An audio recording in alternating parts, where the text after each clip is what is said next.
Okay, is my screen visible? I guess it's visible. Yeah, okay.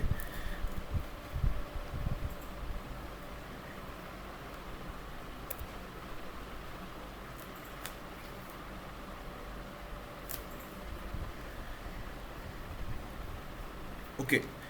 Uh, okay, so mostly I have logged in through one more account. So if anyone has any kind of doubt, you can ask me to chat, or you can stop me in between by unmuting your mic, and then directly you can ask. Unless you have any kind of doubt, you may just mute your mic for now.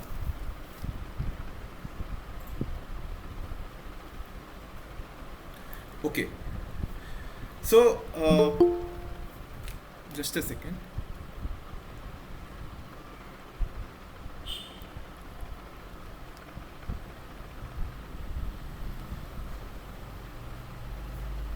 Okay, so our current discussion will be on the theoretical aspect of ML. We won't be looking towards the application side of it. We'll be just focusing on some of the theoretical aspects of this machine learning algorithms. Okay, so this will be an overview. We'll be looking what exactly an online learning model is, and then we'll be looking at some of the learning algorithms. And these are not advanced stuff; these are just basic stuff. So it will be quite easy for any first year or second year who are in this meeting.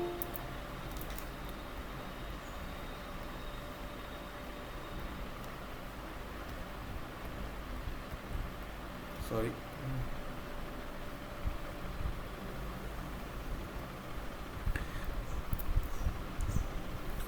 Okay, so we have this new learning model which is online learning model. So in this, uh, just a second, like the people are joining still.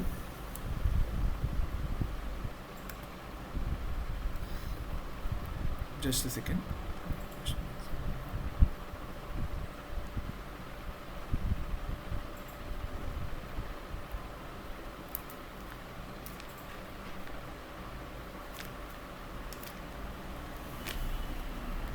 Just a second.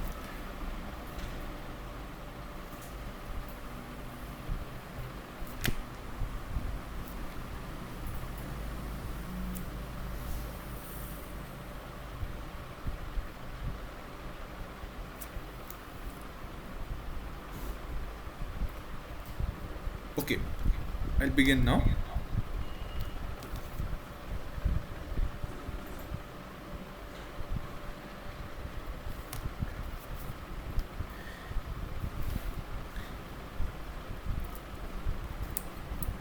Okay, just a second.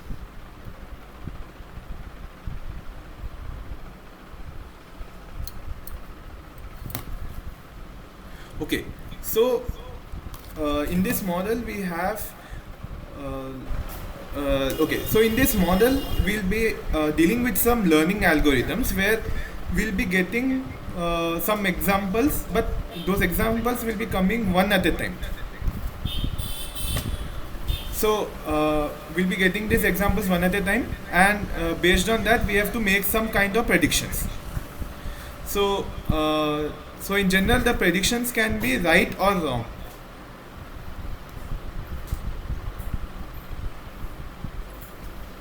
Okay, in this we'll have some key points. The first point being that we train and test the algorithm at the same time. If you don't have what train and test means, I'll explain it later. And then these algorithms are quite simple. These are quite simple to understand. And the last point being that the data which we are getting can be arbitrary. The other learning models, where they try to learn some stuff, they generally have some kind of assumption on the data. So in this model we need not have any kind of assumption on the data. So uh, so in case who have just joined right now, so I just repeat. So the in this model, the examples will come one by one. It doesn't come as a batch. So you don't have the entire data at the same time at one moment of time, but someone is giving a small piece of data at some instances of time. So time t is equal to 1, you get one data. At time t is equal to 2, you get one more data, and so on. So what kind of problem statements are we focusing on? So we'll be basically focusing on those problems where the answer to the question is either yes or no. So we represent yes by 1 and no by 0. So for example, if we want to predict whether it will rain today or not, so either the answer to this question is either yes or no. So as I showed here, like we'll be representing yes by 1 and no by 0. And what is our aim? Our aim is to minimize the number of mistakes made by the learner algorithm. So we'll be just defining like some algorithms, and each of them is an learning algorithm, and we want to minimize the mistakes made by that algorithm. Okay, so let us first have a look at a very simple algorithm. So these algorithms, for each of the algorithm we have some experts. Like you have n experts, and each of them will say whether, say if we are dealing with this question, whether it will rain today or not. So each of them will give their opinion. Each of the n experts will give their opinion whether it will rain or not. Or mathematically, each of the experts will say whether it is 1 or 0. And initially we have n experts, and in future we'll be reducing the size of these experts, like we'll be removing some experts. So let's see how. So let us we'll have some iterations, like it's basically like here the terminology is trial, but trial and iteration is same. So say expert I has an prediction of xi, like xi can be either 0 or 1. So if xi is so if we have now how does the algorithm output? So if majority of the experts say that the if majority of the experts say that the like if we are dealing with this question of raining, let us take this as the example. If if majority of the experts say that it will rain today, that is xi is equal to 1, then we'll output 1, otherwise we'll output 0. Okay, and then we obviously have the real data. So this, okay, okay, there's one typo here. I mean this y is the real data. It means that whether it actually rained or not. And what we'll do, we'll eliminate some experts, eliminate those experts from the list which made the mistakes, which is nothing but xi not equal to y. So basically we are keeping only those experts which have not committed any kind of mistake till now in their prediction. So I hope the algorithm is clear. It's pretty much simple. Excuse me. Yeah. So what if all of them make a mistake and you eliminate all of them? I was coming to the next point. So yeah. So we assume in this particular case, we assume that there is one expert who is perfect. And this is the drawback of this method, because it may not happen in general, like arbitrary data, that every expert is going to predict, like there will exist one expert who is going to predict perfectly each and every time.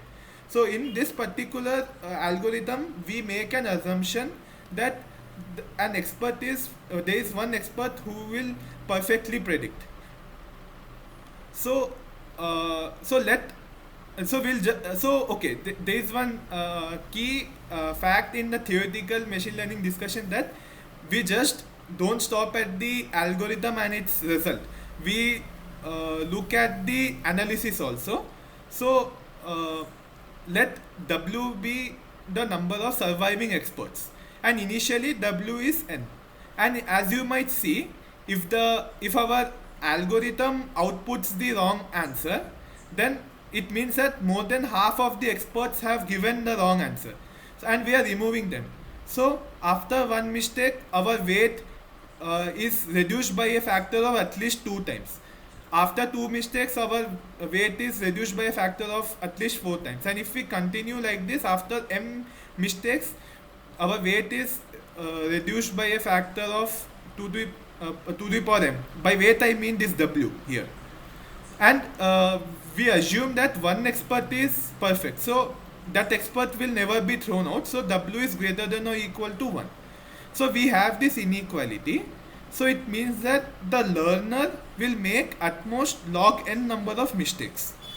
So this is the theoretical guarantee which we can give for this algorithm. So the number of mistakes that an algorithm will make is at most log n. But as Madhusudan was pointing out, it may not be the case that we'll have an expert of this type who is always perfect. So that's why we have to look forward to some other algorithms. So this is one such algorithm, and it is a simple version of the main algorithm which I'll discuss later. So this is a weighted majority algorithm. So what we'll do, so our algorithm will be maintaining some weight. So for each expert, so suppose we have n experts, and similarly as in the previous algorithm, we'll have n experts. Each expert will give their opinion whether it will rain or not. It means whether it is 1 or 0, and each expert is assigned a weight. Okay. So initially each weight will initialize it to 1. Okay, and we'll see the predictions from each expert, and we'll output 1 if the sum of weights of the experts who output 1 is more than sum of weight of the experts who output 0. So basically we want to if we will output the weighted majority. So if the experts who are giving their prediction as 1, if sum of their weights is more than the sum of the weights of experts who have given the prediction as 0, then we'll output 1, otherwise we'll output 0. And if suppose the correct answer L is received, then we penalize each mistaken expert by multiplying its weight by half. That is, if xi is not equal to L, we'll multiply its weight by half. So it means that. And if xi is equal to L, then we'll not modify the weight. So it makes sense, because the expert who is giving wrong answers, it's better to decrease its weight, so it will not have its predictions may not have that much significance when compared to others. And then we repeat this process. So we go back here and then do this unless our data set is complete. So let's see. So let us denote the number of mistakes m made by the weighted majority algorithm. So we claim that it is never more than. So we claim that it is never more than 2.41 times m plus log n, where m is the number of mistakes made by the best expert. So in this algorithm, we'll try to be as good as the best expert by some constant factor.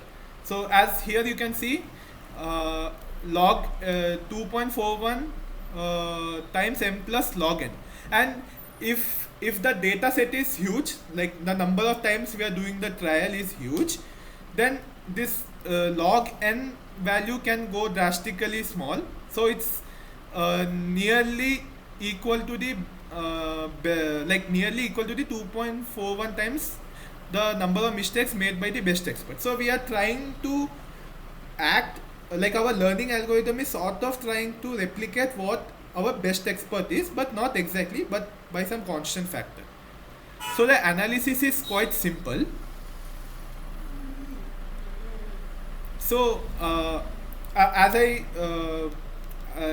in the previous, let us denote the total weight of all experts by W. So at each trial we'll have weights of the experts. At each trial we'll have weights of the experts. So initially W will be equal to N. And if the algorithm makes a mistake, then it means that at least half of the total weight of experts predicted incorrectly. And therefore in step 3, by step 3 in this, I mean this step, so the total weight will be reduced by at least a factor of 1 by 4. Okay, so so this is the case here. So just by simple multiplication, so if algorithm is going to make mistake, then it is going to always decrease by 1/4 of its factor. So which is nothing but multiplying it by 3 by 4. So our weight is upper bounded by n times 3 by 4 to the power m, where m is the number of mistakes which our algorithm is doing. And I guess it's pretty simple analysis till now. And also on the other hand, we have the best expert who has made m number of mistakes. So its weight will be 1 by 2 to the power m. So clearly, since total weight is summation of individual weights of experts, so total weight will be greater than or equal to the weight of the best expert. So that's why we have this. So when you combine this equation and this equation, you will get this particular equation, and if you apply log on both sides, you will end up with this equation. So we are sort of giving a mathematical guarantee that our algorithm can perform good, and it's going to be upper bounded by this particular expression. Okay, so so the next algorithm which we'll be dealing will even try. Sorry, question? Yeah, Arnav? ask. So n is the number of experts, no? Yeah, n is the number of experts. So then can't you say that the total weight is at least n by 2 power m, because all the other experts will have made, they have made more mistakes. Sorry about it. Yeah. Okay. So I guess everything is clear till now. If you have any doubt, you can always directly unmute your mic and ask me. So the next algorithm, it's sort of in expectation, we will be trying to reduce this factor. So in case, just to keep everyone on the same page, because there are some first years who have joined this discussion, so we need the knowledge of expected value, which is quite simple. So I'll explain you with the help of an example. So if you are rolling a dice, and let us denote the number which we get on the dice by m, and let the probability of getting number I on the dice be pi. Like, so we will get 1 on the dice with probability p1, 2 with probability p2, and so on. So we define expected value of m, we define expected value, it sort of intuitively means that we expect this value to happen by multiplying probability with the value which we are getting and summing over all the possible values. So pi times I. So p1 times 1 plus p2 times 2 plus p3 times 3, and so on. So if I just want to generalize it, so we have one random variable. So you can consider it, if you don't know what exactly random variable means, it means it's denoting some kind of value for now, you can assume. So we can say that the random variable takes a value x1 with probability p1, x2 with probability p2, and xn with probability pn. So we say that expected value of x is p1 times x1, p2 times this x2, sorry, and up to pn times xn. So if x is equal, and if our random variable is even sum of further random variables, say x is equal to x1 plus x2 so on xn, then we just have this rule. So this is just basic simple stuff. Intuitively also it seems like correct, like why we are looking at these kind of values. So in case you have any doubt, you can stop me, otherwise I'll proceed to the next slide.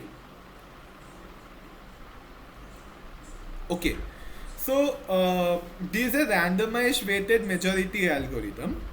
So it means that we have some kind of randomness in it. So as it's quite similar to the previous algorithm except in the step 2. So as before, we initialize the weights by w1, w2 up to wn to 1, okay, and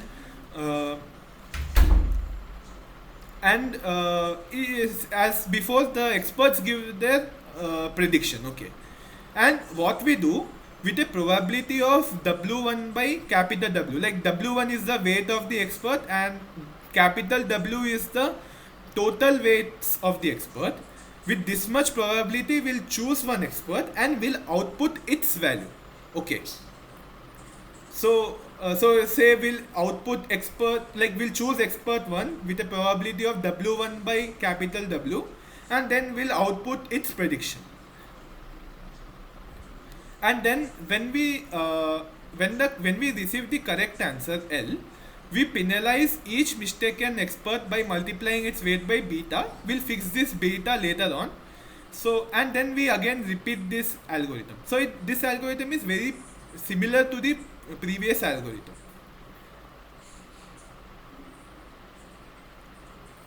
So for this algorithm, the analysis can be little bit involved, but it's not that involved. Just basic simple inequalities and stuff, and Taylor series will be involved. And so the theorem states that the expected number of mistakes m, which is made by this algorithm, is never more than this particular expression, where m is the number of mistakes made by the best expert so far. So in expected value will be this, okay, and later we can tune this beta and get our desired values if we want.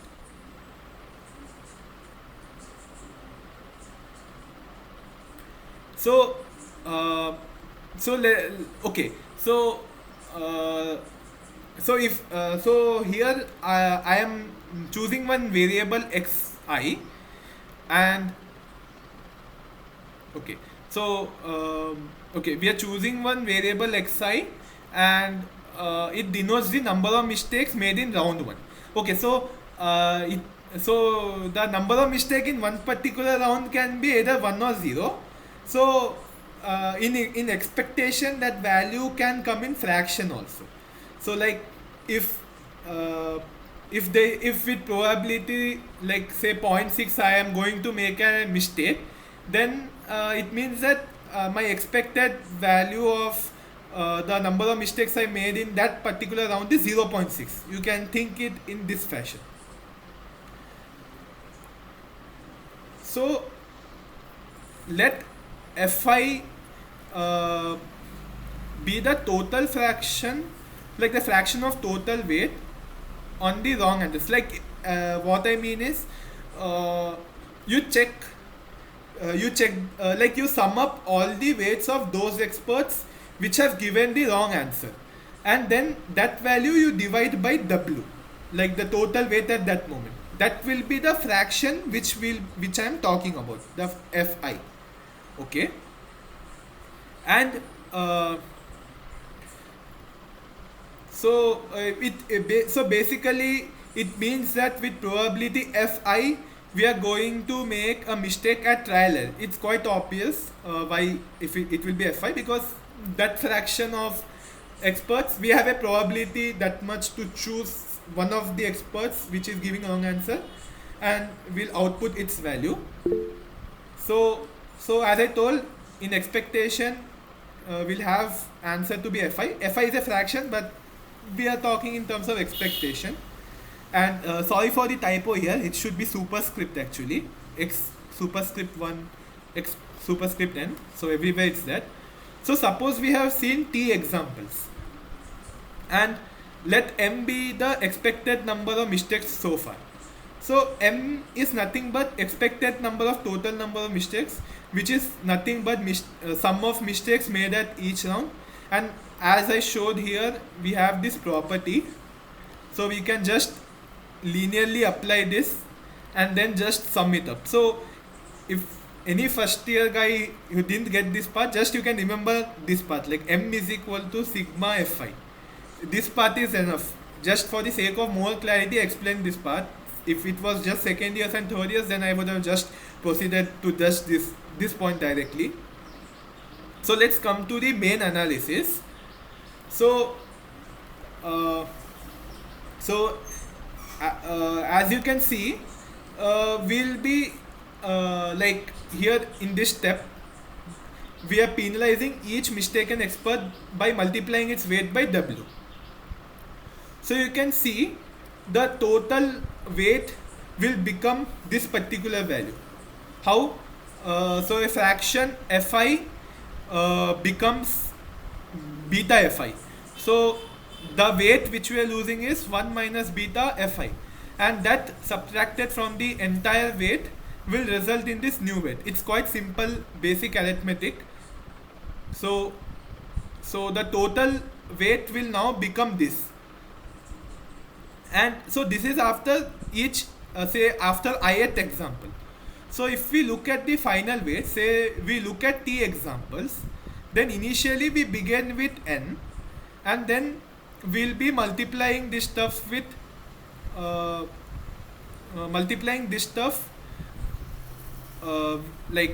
since each weight is becoming this stuff after each example, so it will be just a product of that thing, because we are reducing the weight by this factor. So I hope this part is clear. The w shouldn't be there, right, in point 2? It's w In on the right, right, on the right. Sorry, it's a typo, sorry, it's a typing error. I'll rectify it and give you the final PDF. So I just made it this slides today itself. So okay, yeah, this W is not there. And there are like quite a few typos in the previous slides. I'll just in case somebody got confused. Yeah, in case if anyone is confused, they can ask me. Okay, someone has messaged. Okay. So Archit has asked, number of mistakes mean the number of experts making a mistake, or is it an indication variable for maker? No, number of mistakes mean that our actual algorithm is making mistakes, right? So we want to quantify that mistake, not the mistakes made by individual experts. What we mean by number of mistakes is the number of mistakes our learning algorithm is doing, which is in this case randomized weighted majority algorithm is doing. So I hope, Archit, your doubt is being cleared. So here also, sorry for the typos. So let m be the number of mistakes made by the best expert. So obviously, since we are multiplying the weights the weights by beta each time an expert is making a mistake. So here also I'm beg your pardon, it's the w is not there actually. So it's n times this thing. You can assume w to be 1 here, so just in order to neglect that. So your w will be greater than or equal to beta m, and your W is basically this stuff. So this stuff is greater than equal to beta to the power m, because best expert will have weight of this value. And if you take logarithm on both sides, so you'll get this particular thing. And then if you the analysis is simple, and okay, sorry for some typos. This is less than equal to, and even this is also less than equal to here, because here we are multiplying both sides by minus, so it's less than and equal to. Here I'll rectify the typos, and I'll send you through mail and in the group the updated slides. So it's less than equal to and less than equal to here, and we told that sigma fi is m. So just if you rearrange the stuff, you'll get this thing. And from this particular step to this particular step, how did we come? We just used this fact, minus ln 1 minus x is greater than equal to x. So it's basic arithmetic, it's sort of JE stuff which you might have done in 11, 12. So if you want to have a look at the analysis later on, you can have a look. So it's simple only. So we'll end up with this particular value, which is m is less than equal to m times ln 1 by beta plus ln n by 1 minus beta. So okay, now we have got this thing, but like how do we decide the value of beta? So for now, for the sake of convenience, let us choose a tuning parameter epsilon, which is equal to 1 minus beta, and you plug this value here, you'll get this equation using this inequality here. It's quite like it's basic simple arithmetic and inequalities. You'll get this particular thing. Now the question is how you will decide whether like which epsilon value to fit in, so that you get a very good value, like very good upper bound. So suppose you know the best. So suppose you are running the learning algorithm for whatever number of times you want, and suppose you are given the fact that the best expert will never commit more than L minimum time of mistakes. Like the best expert's number of mistakes is upper bounded by L minimum. So suppose that magically you have been given this value. So if you set epsilon to be minimum of under root ln n by L minimum comma half, then you will get this particular m. The expected number of mistakes is less than equal to small m plus 2 times this particular expression, where m is the number of mistakes made by the best expert currently. Currently means during the run of the algorithm. So you can see that our algorithm is, in expectation, it's performing pretty well. So this is good, but what if you don't know, like in the entirety of the running, like for now your number of mistakes can be less than L minimum, but what if it exceeds that? Like what if I don't provide you this number magically? Like it's obviously not possible to know such numbers if you are running these algorithms practically. So what we'll do is a standard method which is a guess and double approach, where we guess a particular value of L minimum, okay, and suppose this number of mistakes made by the best expert M hits L minimum, okay, then what we'll do, we'll just double the value of L minimum in the next trial which we are going to run, and then continue the algorithm, and not doing the analysis, but you will get a similar sort of upper bound here. So for the analysis part, I'll post in thorough detail in the group. So just this is an intuition, like how you tune the parameters.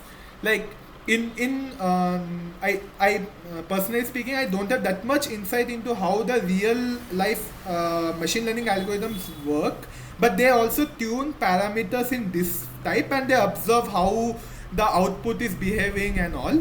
But in most of the times, they may not have a mathematical guarantee whether their answer is actually optimum or is just a fluke or something, like they have got a very good value. But here, as you can see, if mathematically we are tuning the parameter and we are getting a pretty decent output. So, so all I would like to say is, so this one half of machine learning, the other half of machine learning is which most of the guys do, where they focus on the application side of it.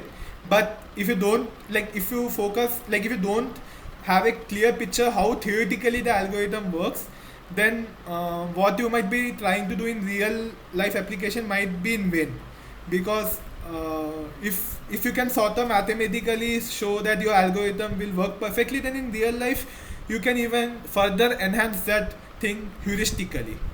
So it's always good to learn even the theoretical aspects of it, and it's not that much like hi-fi if you study at the beginners level, because it just involves probability and statistics and some basic inequalities. So in future, if you guys are interested, we can have further discussions on machine learning topics, theoretical aspect I mean. So if anyone of you has some doubts, they can ask me.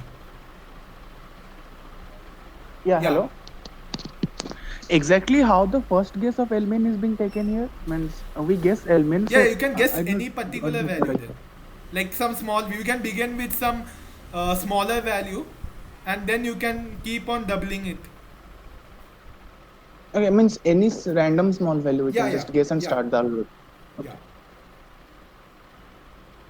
I can I'll just post in the maths group and even through mail I'll send. Not exactly this problem, but there is another similar problem where they use this kind of technique and they show how good it works. Like it's not heuristic, it works good in theory actually.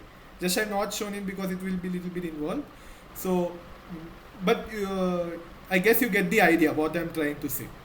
So if you just randomly plug in epsilon values, then you might end up with really bad values. But instead, if you choose the epsilon values carefully, then you can end up with very good values. And that's what the major work of this tuning part of machine learning focuses on. Okay, Debjyoti is asking what is the difference between T and N in the analysis.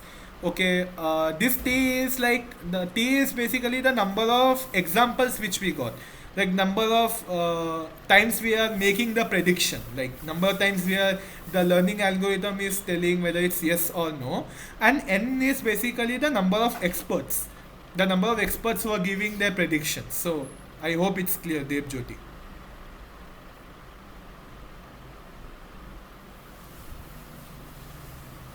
Yeah, so does anyone if is everything clear, or does anyone have any further queries regarding this? I think in one of the slides, T and X got interchanged. That might be the source of confusion. Which slide? I think in this one, last slide. Shouldn't it be x1 through xt instead? The sum? No. Oh the yeah, previous- yeah. Sorry. Yeah, this is Yeah. yeah. That's why I think it got confused. Yeah, it's XT actually. I'll fix the slide 1, 2. I did the slides in little bit pace, so I'll just fix it and I'll upload the updated slides. So so if you have any further queries, you can ask, or we can end the meeting here.